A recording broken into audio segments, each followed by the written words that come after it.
And what's up, everybody? I'm back with another video game review, and today I am reviewing another Sonic game. Yes, I have been doing a lot of Sonic reviews, but I got another one today, Sonic Generations. I played this on the Xbox 360. It was released in 2011, and it was their 20th anniversary of Sonic, and that was their way of commemorating the legacy of Sonic. So I think that was pretty cool. As such, as the name suggests with Generations, as I adjust the camera, there we go.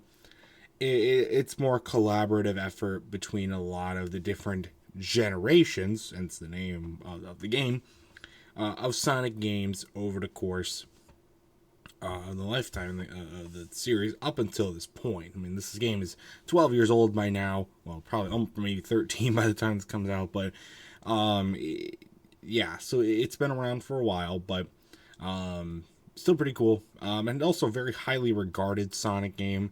So I was pretty excited to play it, even though I've not been very Sonic games. I mean, I played a lot of them already, you guys know that, and I'm not the biggest Sonic fan, but I'm always willing to give it a try. So, how about we jump right into it, shall we?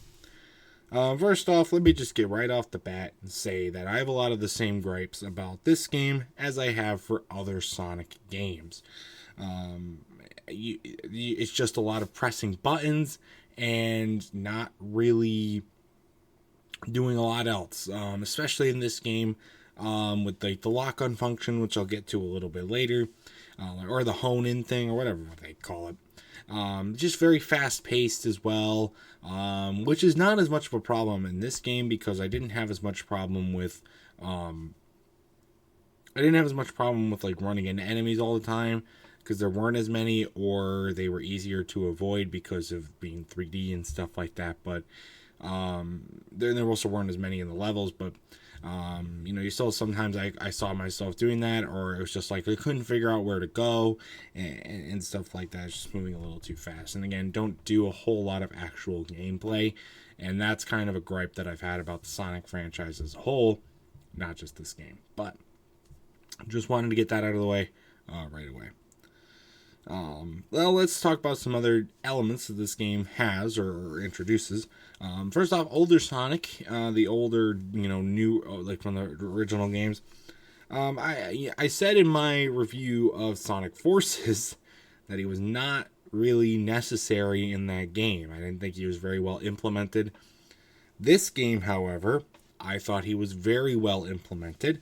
It provides a much different experience than if you play as New Sonic with a more traditional 2D experience, which I like. I like that there's a reason why the older Sonic's in the game, and it has a very distinctive reason, and I think that's good. Do I necessarily think it's definitively better? No, I didn't really play as much as traditional Sonic, but I gave it a try, and I was definitely, I could definitely see why a lot of people would choose to play that. And then you got newer Sonic, which adds in a lot of the newer stuff from the newer games, the 3D aspect, and a lot of the other really cool controls and design elements that people had come to know and love about the Sonic games up until that point. It's a more of a good challenge for people who are looking for that. You also have the hone-in function, which I mentioned earlier. It works really, really well, and it is extremely helpful. I found myself using that a lot and having a lot of fun using it. The boost thing, not so much. I didn't really see it as necessary. Again, like I said, I think the Sonic games in general move pretty fast, even without this. And I found myself not really needing to use it. I was still getting through the levels. The levels are not super long, which I'll get to a little bit later. And I really just didn't need to feel the need to continue to speedrun it. So I gave it a try, but it's not bad either. I can't say it's like a bad element. It's just not great. You know what I'm saying? It just doesn't feel as necessary, especially like a Sonic game, I do really think how, look at generations, through each generation of Sonic, and I think there's a lot of cool tie-ins and cool stuff that they do to pay tribute to the Sonic games. There's only 9 levels though, which I think even for a Sonic game is pretty short.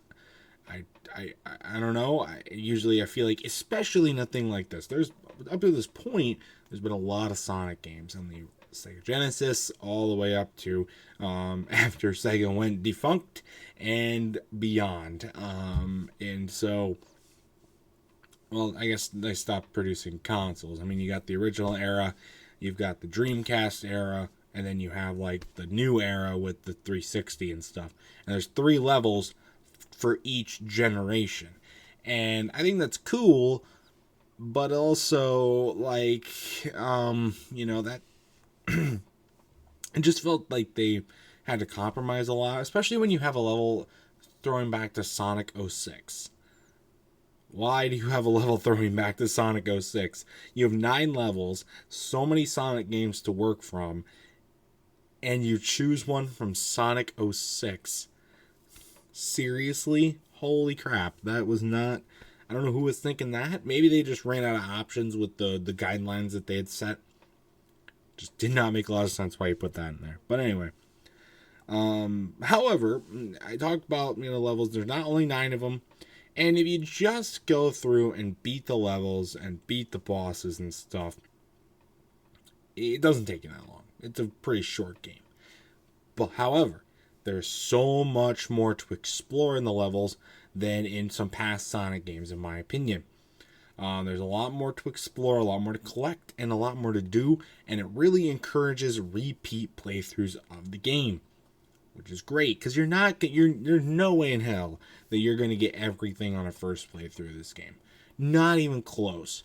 I couldn't get jack shit for most of the levels, but some people go through, they play it again and again and again, whether for speedrunning, because I still think Sonic's a really good game to speedrun, or like, to collect everything.